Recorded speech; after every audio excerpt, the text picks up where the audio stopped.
안녕하십니까. 네, 7월이 되었습니다. 7월 하면 뭐가 생각납니까? 여름 수양회. 이야, 우리 목사님도 역시 영적입니다. 7월 하면 여름 수양회죠.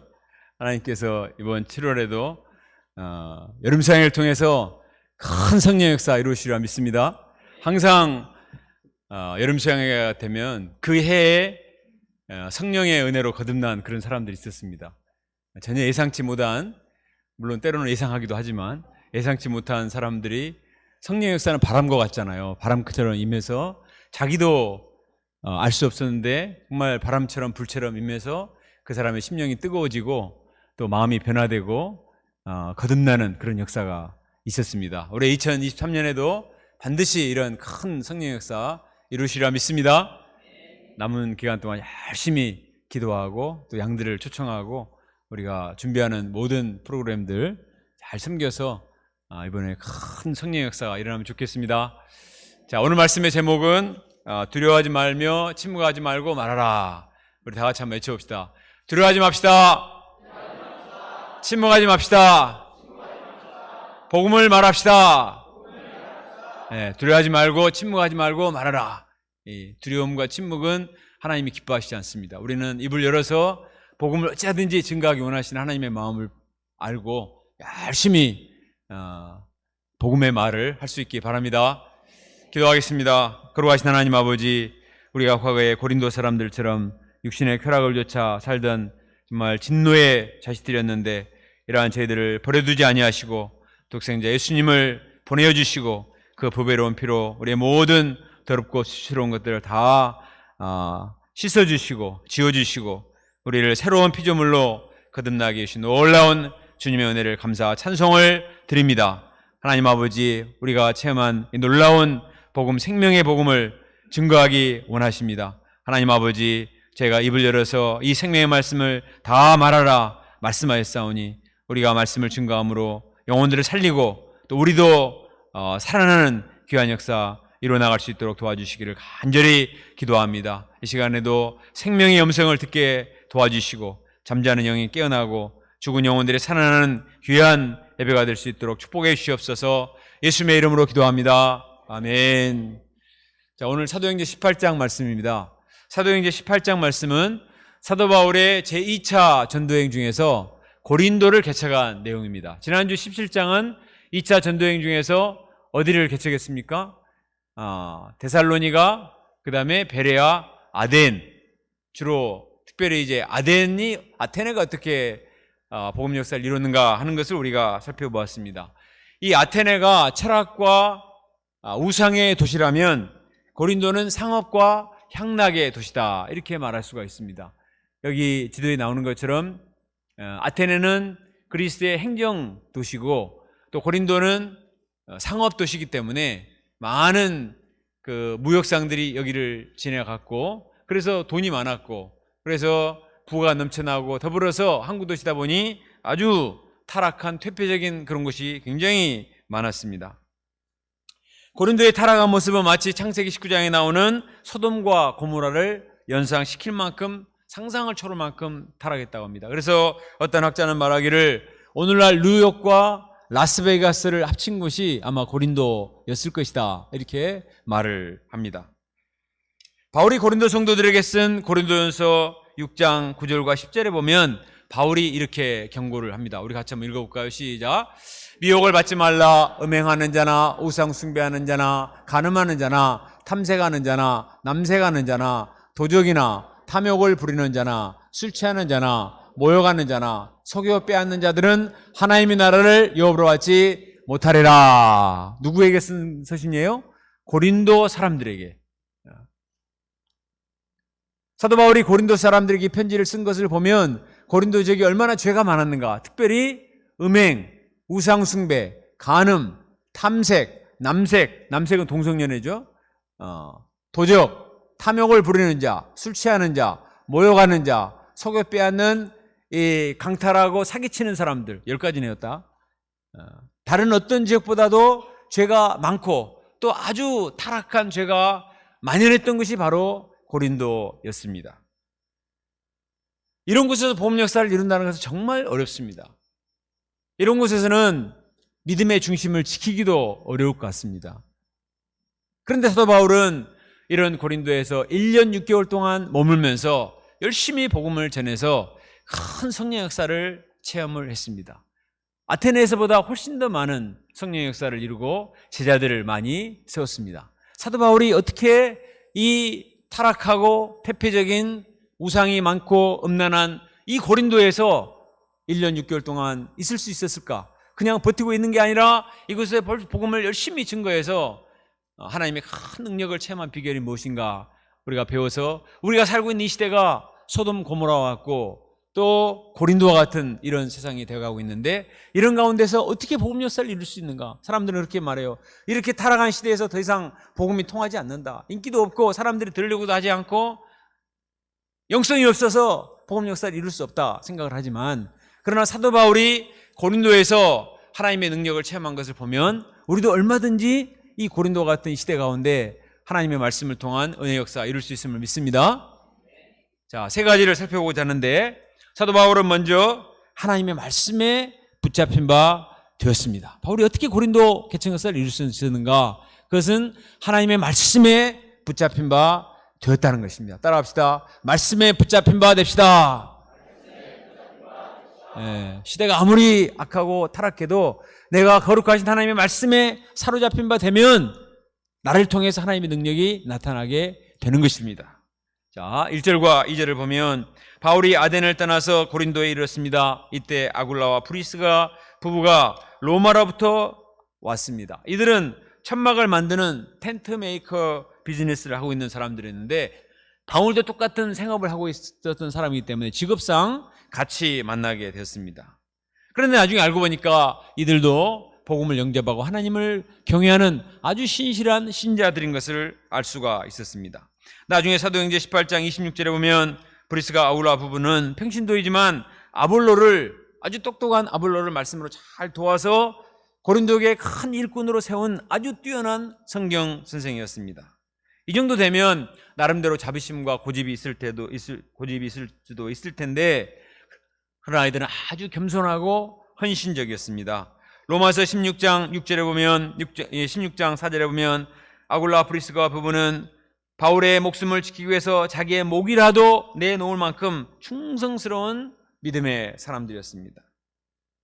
또 5절에 보면은 실라와 디모데가 마게도냐로부터 내려와서 바울을 도왔습니다. 그러니까 브리스가 아굴라 부부가 내려와서 바울을 동역을 해주고 또 데살로니가 지역에 남겨놓았던 이 디모데와 실라가 내려와서 바울과 합류를 하니까 이 네 명의 든든한 동역자가 내려오게 됨으로써 바울이 하나님의 말씀에 집중을 할 수가 있게 된 것입니다. 우리 5절 말씀을 같이 읽어봅시다. 5절. 자, 시작. 실라와 디모데가 마게도냐로부터 내려오매 바울이 하나님의 말씀에 붙잡혀 유대인들에게 예수는 그리스도라 밝히 증언하니. 붙잡혀 이 단어는 헬라 언어의 쉰네코 이것인데 이거 뭐냐면 영어로 보면 possessed, 그러니까 뭐에 사로잡히다, 지배를 당하다, 소유를 당하다, 수동태 동사입니다. 근데 이것이 수동태 분사로 되어 있습니다. 그러니까 한 번만 잡힌 게 아니라 계속해서 어떤 세력의 지배를 당하고 붙잡혀 있는 것입니다. 고린도 사람들은 대부분 너무나 태폐적인 분위기에 살다 보니까 술과 도박과 온갖 향락 문화에 잡혀서 사는 것이 일반적인 형태였습니다. 그런 중독이 되어 있는 사람들을 어떻게 구원할 수가 있겠어요? 그런 고린도 사람들을 잘 도울 수가 있었던 비결은 사도 바울이 하나님의 말씀에 계속해서 지속적으로 사로잡히고 지배를 당하고 말씀으로 충만한 삶을 살고 있었기 때문에 사도 바울의 거룩한 영성이 훨씬 강했기 때문에 이 고린도 사람들을 말씀을 전해서 구출해낼 수가 있었던 것입니다. 음란의 영과 하나님의 말씀의 영의 싸움에서 바울이 이긴 것입니다.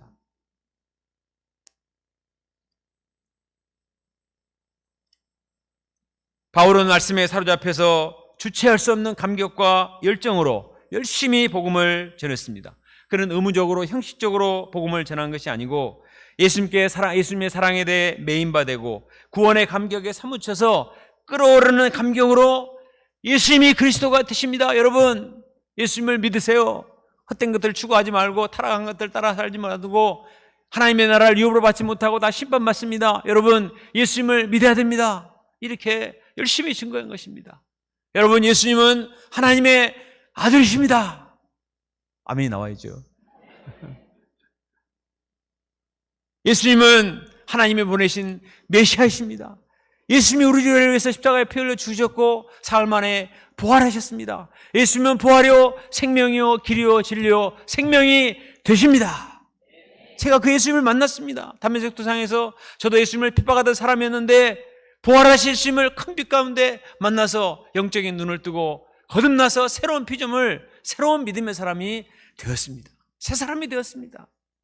제가 예수님을 만나고 보니 나의 삶이 변화되고 가는 곳마다 예수님을 증거할 때 악한 영이 떠나고 안진병에 일어서고 병이 치유되는 그런 역사가 일어났습니다. 예수님은 분명히 하나님의 아들이십니다. 예수님을 믿으세요. 예수님을 믿으세요. 열심히 말씀에 사로잡혀서 정말 말씀으로 충만한 은혜 가운데 열심히 복음을 전했습니다. 바울이처럼 말씀에 사로잡힌 바 되어서 담대하게 복음을 전하자 아무리 타락하고 육신적인 이 고린도 사람들도 사람인지라 인간은 하나님이 창조하신 영을 가진 영적인 존재잖아요. 사도 바울의 영성이 충만한 가운데 말씀을 담대하게 증거하니까 그 말씀이 사람들의 영을 진동을 시킨 것입니다. 마음에 감동을 주고 모든 사람이 변화된 것은 아니지만 고린도 사람들이 회개하고 주님께로 나오는 이런 역사가 있었습니다. 사도 바울이 아테네에서 복음 역사를 섬길 때는 아테네 사람들이 똑똑하잖아요. 철학자들이 많잖아요. 그러니까 이 사람들의 분위기를 맞추기 위해서 아테네 스타일로 이렇게 고상하게 아테네의 유명한 시인의 말까지 인용하면서 굉장히 철학적인 메시지를 전했습니다. 그런데 사람들이 자기 귀만 즐겁게 하지 회개하지 않는 거예요. 변화되지 않는 거예요. 그때 깊이 깨달았습니다. 아, 사람을 변화시킨 것은 인간의 지식이 아니구나. 인간의 말과 철학과 구변이 사람을 변화시키는 것이 아니구나 하는 사실을 알고 이제는 이 고린도에서는 더구나 타락한 이 사람들에게는 십자가의 복음이 필요한 것을 알고 그리스도의 십자가 복음, 원색적인 피의 복음을 증거하고자 애를 썼습니다. 고린도에서 2장 2절과 1장 19절에 보면 바울이 이렇게 말합니다. 내가 너희 중에서 예수 그리스도와 그의 십자가에 못 박힌 것 외에는 아무것도 알지 아니하기로 작정하였습니다. 십자가의 도가 멸망하는 자에게는 미련한 것이요 구원을 받는 우리에게는 하나님의 능력이라. 아무리 똑똑한 소크라테스, 플라톤, 아리스토텔레스 철학도 사람을 변화시킬 수 없고 내가 그들과 철학적인 논쟁을 해서 굴복을 시킨다 한들 회개하고 변화되지 않아요. 사람을 근본적으로 변화시킬 수 있는 것은 예수 그리스도의 십자가의 복음이다, 피의 복음이다 하는 사실을 알고 이 십자가의 복음, 피의 복음을 아주 담대하게 분명하게 말씀을 증거했습니다. 하나님의 말씀은 복음은 모든 믿는 자에게 구원을 주시는 하나님의 능력인 것을 믿고 담대하게 복음을 증거했습니다. 바울은 예수 그리스도의 십자가에 붙들린 바 되었습니다. 고린도의 온갖 부패한 신정과 퇴폐업소들을 바라볼 때 바울의 눈에서는 분노의 아주 불길이 타올랐을 것입니다. 이런 썩어빠진 타락한 도시가 있나, 이런 분노의 마음이 들다가 또 이런 사탄의 노예가 되어 살아가는 사람들을 생각할 때 너무나 불쌍해서 상한 눈물에 목자의 눈물이 흘렀을 것입니다. 이들을 위해서 간절히 기도하고 말씀을 묵상하며 찬송을 부르다 보니 그가 그리스도의 영, 복음의 영, 또 말씀에 붙들린 바 되었습니다. 그래서 보는 사람마다 붙들고 말씀을 증거하고 그들에게 예수 그리스도의 복음을 증거한 것입니다. 육체의 정욕을 이기림은 보혈의 능력, 주의 보혈, 정결한 마음을 얻게 하니 참 놀라운 능력이로다. 주의 보혈 능력이 또다. 주의 피 믿어 주의 보혈 그 어린 양의 매우 귀중한 피로다. 네. 이번 여름수양회를 준비하면서 우리가 예수 그리스도의 피의 부활의 능력을 노래하는 보혈 찬송을 열심히 부를 때 우리의 완악해 된 심령이 부드러워지고 또 어떤 돌같이 완악한 양들의 심령에도 하나님께 성령의 은혜를 베풀어 주시리라 믿습니다. 바울이 이렇게 말씀에 사로잡혀 담대하게 복음을 증거했지만 유대인들은 복음을 받아들이지 않았습니다. 그리스도가 우리를 잘 먹고 잘 살게 해줘야지 무슨 그리스도가 십자가에 죽냐? 우리는 그리스도 안 믿는다. 너나 믿어라. 그리고 비방하고 조롱을 했습니다. 그러나 바울은 상처받거나 의기소침해지지 않았습니다.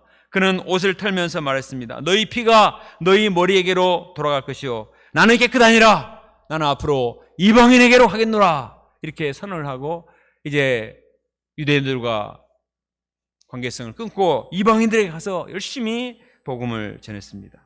바울이 거기서 옮겨 하나님을 경외하는 이방인 디도 유스도라는 사람의 집에 들어가서 열심히 복음을 전했는데 바로 디도 유스도 집이 회당이 있었고 그 회당의 회당장 그리스보가 복음을 영접했습니다. 참 신기하죠? 바울은 이제 유대인들 놔두고 이방인들에게만 복음을 전해야 되겠다. 이방인의 집에 가서 복음을 열심히 전했는데 이상하게 그 집 옆에 회당이 있었습니다. 그리고 그리스보의 집에서 열심히 복음을 전하는데 이 그리스보가 계속 듣다 보니까 야, 바울을 통해 증거되는 복음이 진리구나. 이걸 영접하고 회당장이 복음을 영접하고 온 회당장의 집안이 복음을 영접하고 세례를 받는 그런 역사가 일어나게 되었습니다. 회당장 그리스보뿐만 아니라 많은 타락한 퇴폐적인 고린도 사람들이 회개하고 주께로 돌아오는 역사가 일어났습니다. 여러분, 고린도가 아무리 퇴폐적이고 타락하고 정말 음란과 퇴폐업소가 넘쳐나는 이런 소돔 고모라와 같은 곳이지만 바울 한 사람이 거룩하신 하나님의 영, 하나님의 말씀, 십자가에 피 묻은 복음으로 사로잡힌 바 되고 충만하였을 때 그의 입에서 터져나오는 하나님의 말씀이 이 고린도의 악한 문화를 변화시키는 폭발적인 성령 역사를 일으킬 수가 있었습니다. 사람들은 환경을 탓합니다. 시대를 탓합니다. 조건을 탓합니다. 그러나 중요한 것은 나 한 사람이 무엇에 사로잡혀 있는가? 나 한 사람이 정말로 제대로 된 복음에 사로잡혀 있고 내 한 사람이 복음에 굳게 서 있고 복음으로 무장한다면 나의 입술을 통해서 전파되는 말씀이 반드시 어떤 죄악에 빠져 죽어가는 사람들도 변화시키는 큰 능력을 이룰 것을 믿습니다. 내 한 사람이 중요한 것입니다. 다른 사람 말할 필요가 없어요. 시대가 말할 필요가 없습니다. 나 한 사람이 지금 무엇에 사로잡혀 있는가? 나의 마음과 나의 생각과 나의 정신을 사로잡고 있는 것이 과연 무엇인가? 이것이 고린도 사람들과 똑같은 죄악된 것이면 과감하게 회개하고 우리 안에 하나님의 말씀, 생명의 말씀으로 가득 차워서 내 안에 성령의 본물로 가득 차면 이것이 터져나와서 어떤 마을이든지 사도 바울이 그리스도에게 복음을 전한 것도 아니잖아요.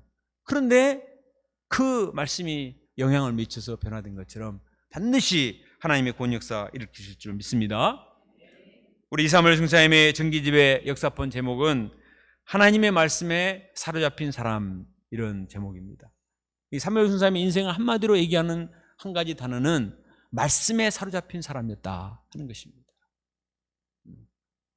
이분이 대단한 좋은 학교를 다닌 것도 아니지만 말씀을 너무나 사랑해서 계속해서 말씀을 묵상하고 또 말씀을 연구하고 가르치고 또 말씀 붙들고 회개하고 순종하고 잘 쓰면서 말씀에 사로잡힌 바 되었습니다. 그 책을 읽어보셨겠지만 한 사람의 인생이 이렇게 수많은 사람에게 영향을 미칠 수 있을까? 전라도 광주에 시작해서 전국과 전 세계에 이렇게 한 번의 인생을 살면서 70평생의 인생을 살면서 그분의 영향을 받은 사람이 전 세계에 이렇게 많다는 사실에 저는 놀랐어요. 그것은 그분이 말을 잘한 것이 아닙니다. 말을 더듬어요, 이분이. 키도 작습니다. 그러나 말씀에 사로잡힌 바 되었기 때문에 그의 입에서 터져나오는 말씀이 사람들에게 감동을 주고 울림을 주고 변화를 시킨 것입니다. 한국 사람뿐만 아니라 다른 나라 사람들도. 그 책에 보면 서울 개척의 조상 중에 한 분인 이병두 목자님이 이렇게 말했습니다. 학창시절 우리는 성경에 사로잡히고 비전에 사로잡혔습니다. 이사무엘 선교사님도 배사라 선교사님도 성경 삼매경에 빠져 사셨고 우리도 그렇게 살았습니다. 성경은 세상 어떤 책보다 재미있고 감동적이었습니다. 그때만큼 성경의 세계에 푹 빠져든 적이 없었습니다. 이분은 의대생인데 자기 의대 공부보다 성경을 더 많이 읽었다고 고백하고 있습니다. 그렇게 하라고 한 것이 아니라 말씀에 사로잡힌 자와 함께 말씀을 공부하면 말씀의 불이 옮겨 붙어서 자기도 말씀을 읽고 싶고 말씀을 읽으면서 그 감동을 받으니까 성경 샘마경에 빠져든 것입니다. 이사무 목사님 자신도 그렇게 고백했습니다. 내가 한국에서 주로 한 것은 학생들을 돌보는 것이었고 진심으로 내 마음을 지배한 것은 성경 공부였습니다. 저는 주야로 전심에서 성경을 공부했고 그 결과 성경이 이론이 아니요 생명을 주는 하나님의 말씀임을 깨달았습니다. 인간의 말이 아니고 인간의 책이 아니고 살아계신 하나님의 음성이다. 하나님의 사랑을 증거하는 하나님의 책이다. 이 하나님의 사랑에 사로잡힌 바 되어서 이 말씀을 증거하니까 젊은이들이 감동을 받고 비전에 사로잡히고 자기 인생을 하나님께 드리는 이런 역사가 일어나게 된 것입니다. 우리도 나은 사람이 매일 일용하신 말씀을 사모함으로 열심히 묵상해서 써서 먹고 깊이 있게 소감을 쓰면서 말씀에 붙잡힌 바 되면 내 안에 거룩한 불길이 타오릅니다. 그리고 죄악된 것이 미워집니다. 그리고 이제는 내 안에 타오르는 거룩한 불길로 말미암아 다른 사람에게 복음을 증거하고 다른 사람도 그 거룩한 불길로 함께 타오르는 이런 인생이 될 줄로 믿습니다. 금요일날 메시지를 전한 우리 이다희 목자님은 학창시절에 술 좋아하고 운동 좋아하던 네가 어떻게 이렇게 변했냐 사람들이 말한다고 했습니다. 유배판에서 말씀을 공부하고 말씀으로 훈련받으면서 말씀 앞에 말씀에 사로잡힌 바 된 인생을 살 때 그 인생의 가치관이 완전히 달라지게 된 것입니다. 사람들은 다 자기 마음대로 자유롭게 사는 것 같습니다. 그러나 실상은 그 무언가에 사로잡혀 살아갑니다. 여러분 어제 아침 일용하시게 보시면 전도서 7장 26절에서 솔로몬이 그렇게 고백을 하지 않습니까? 마음은 올무와 금을 같고 손은 포승 같은 여인은 사망보다 더 쓰다는 사실을 내가 알아내었도다. 그러므로 하나님을 기쁘게 하는 자는 그 여인을 피하려니와 죄인은 그 여인에게 붙잡히리로다. 여기서 말하는 여인은 엄밀히 말하는 음녀를 가리킵니다. 음녀는 올무나 그물이나 포승절처럼 강해서 사람을 붙잡아 버린다는 것입니다. 그리고 그 죄의 대가는 너무나 사망보다 죽음보다 더 쓰다는 거예요. 그래서 그 뒤에 보면은 정말 제대로 된 한 여인을 만나고자 했지만 자기는 그 한 사람을 만나지 못했다. 열왕기상 11장에 보면 그에게는 후궁이 700명이고 첩이 300명이나 있었습니다.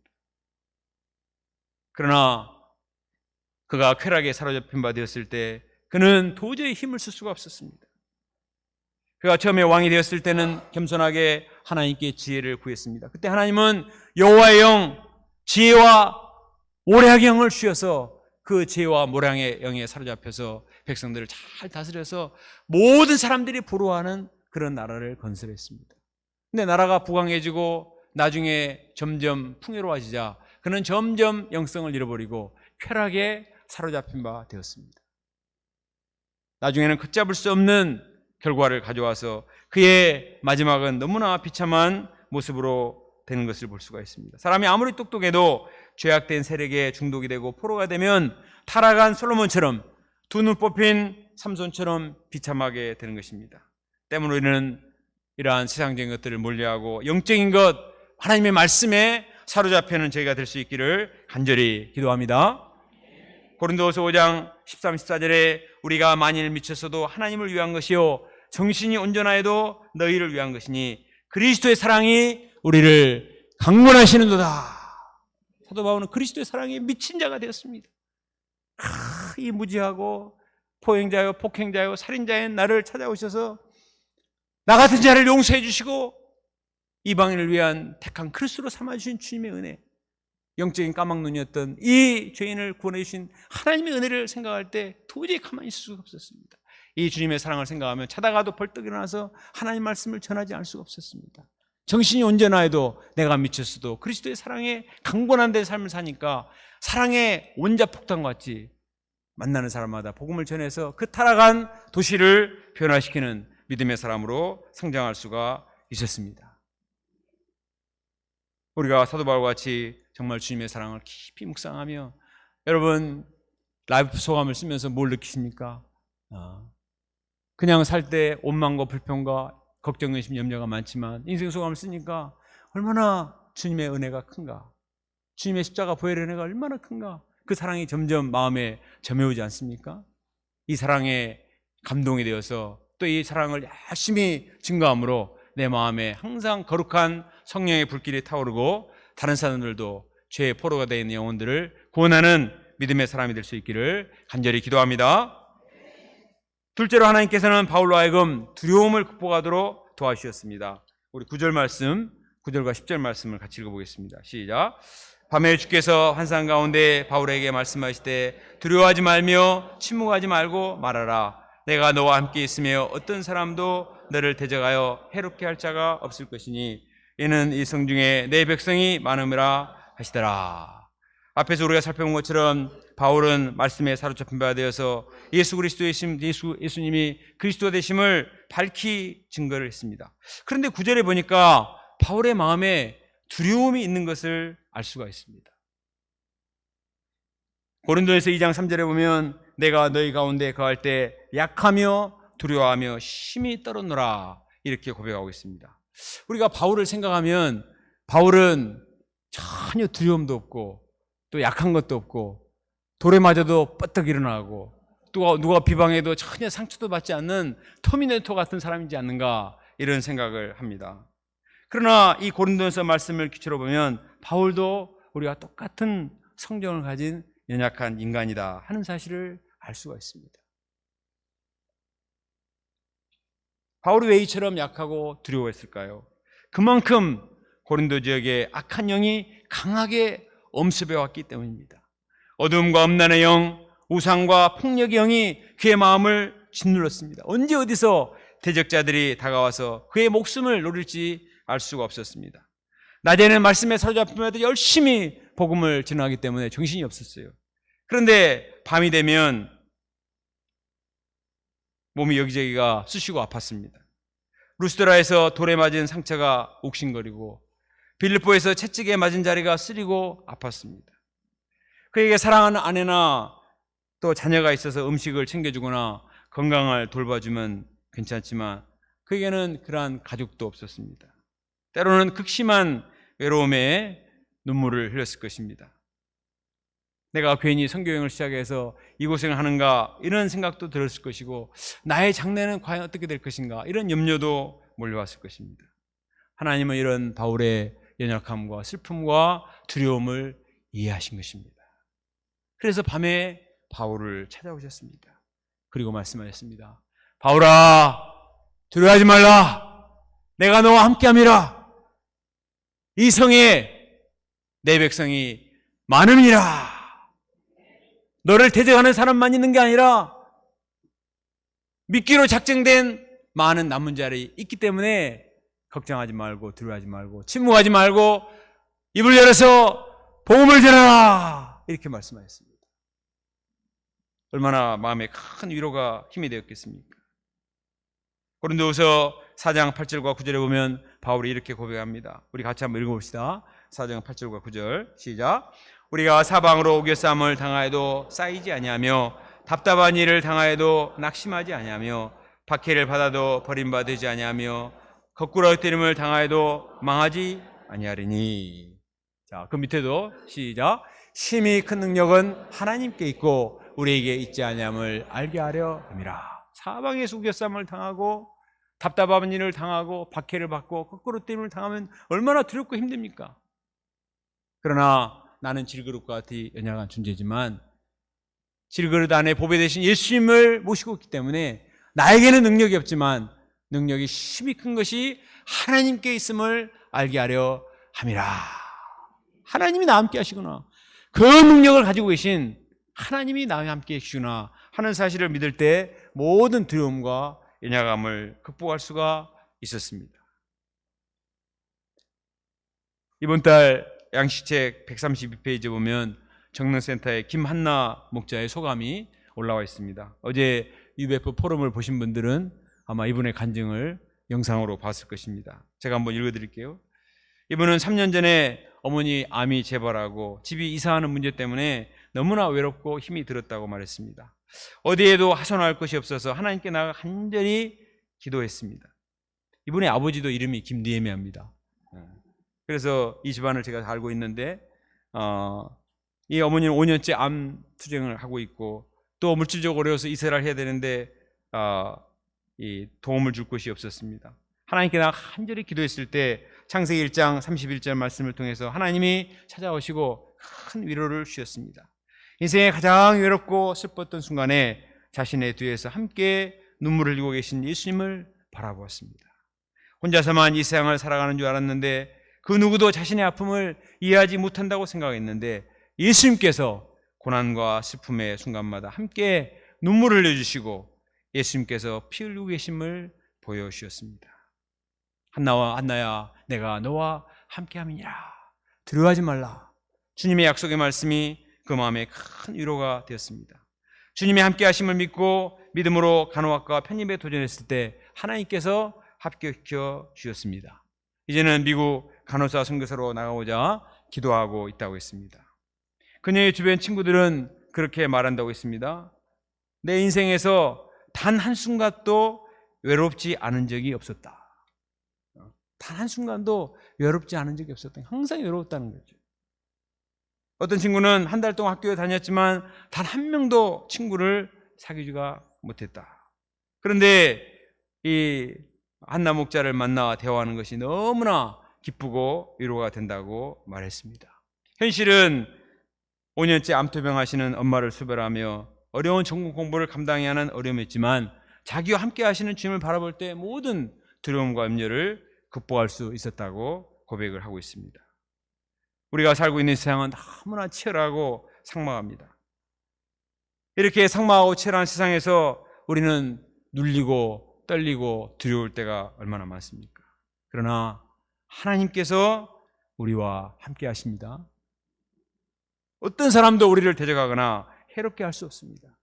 나와 함께 하시고 우리를 지켜보아하시고 나의 목자가 되신 하나님을 생각할 때 모든 두려움과 걱정, 근심, 염려를 이기고 우리가 믿음으로 꿋꿋하게 믿음의 인생을 살 수 있음을 믿습니다.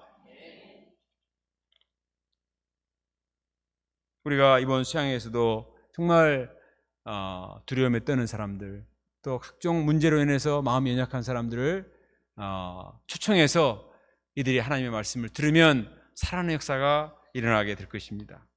이 브리스가 사모님은 이번 수양회 동생들을 모두 다 초청을 했습니다.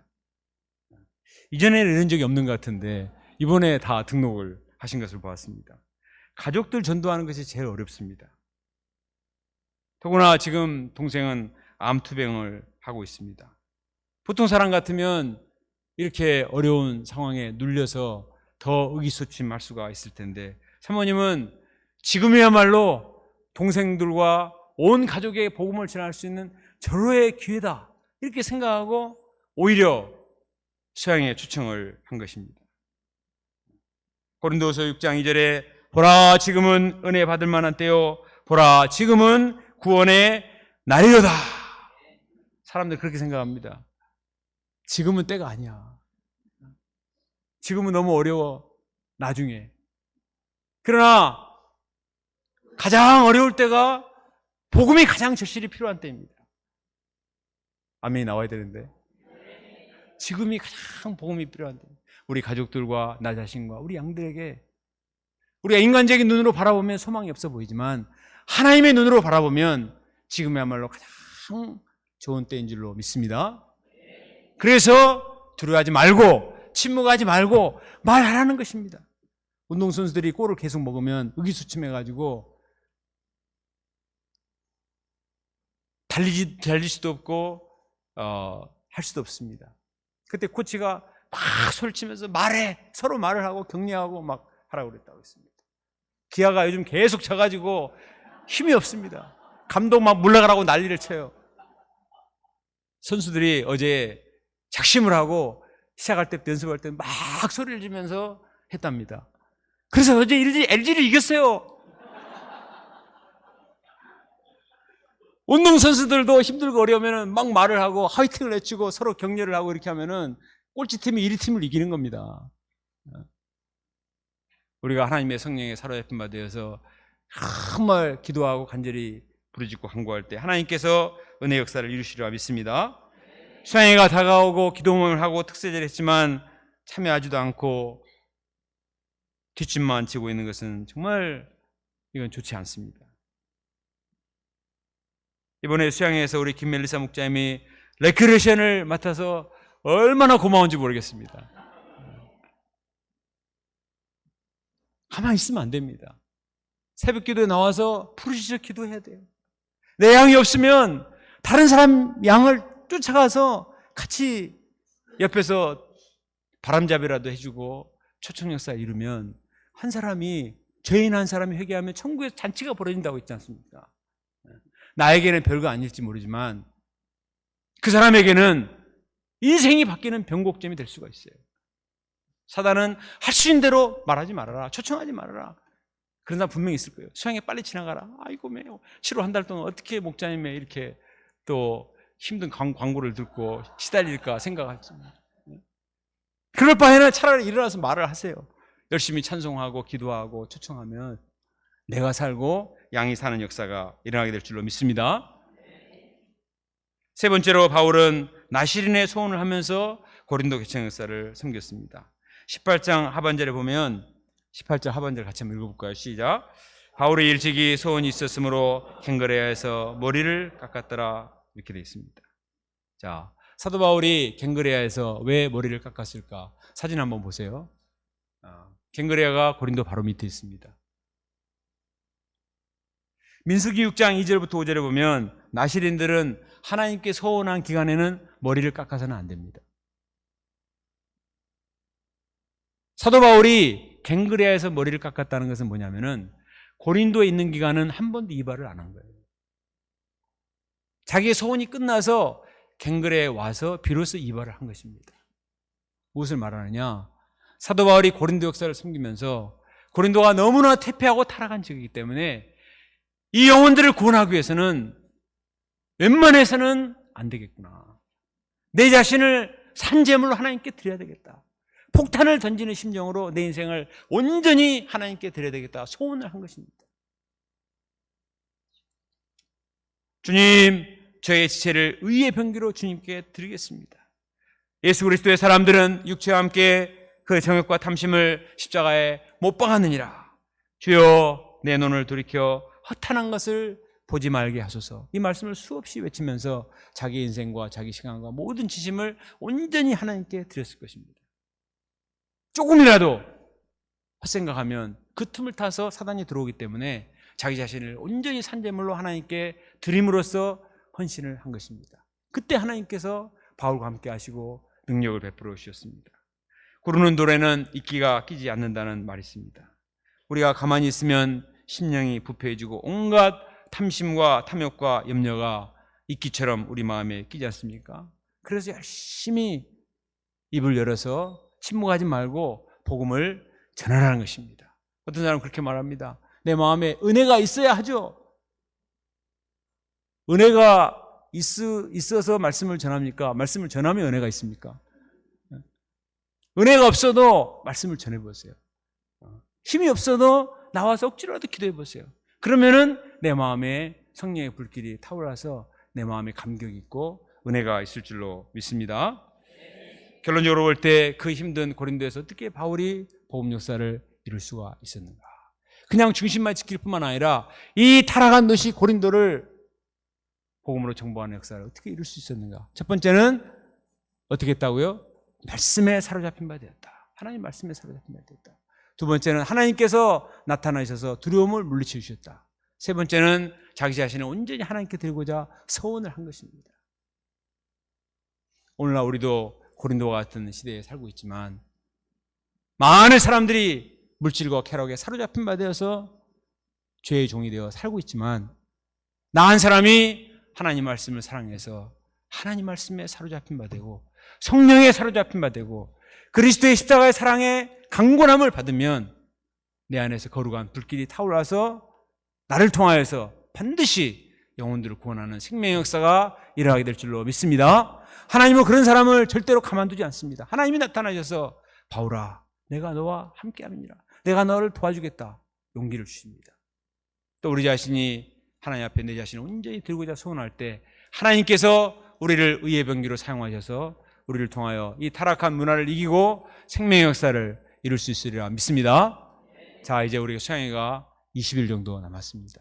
지금부터 영적인 전쟁입니다.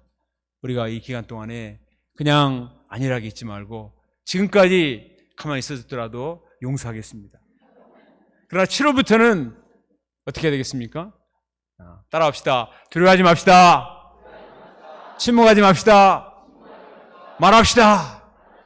성경도 집에서 소리내서 읽으시고 열심히 소리내서 찬송 부르시고 생각나는 사람들에게 전화를 해서 초청하세요. 그러면 하나님이 도와주셔서 우리 안에 또 양들 마음 가운데 큰 구원과 생명의 역사 이루시리라 믿습니다. 기도하겠습니다.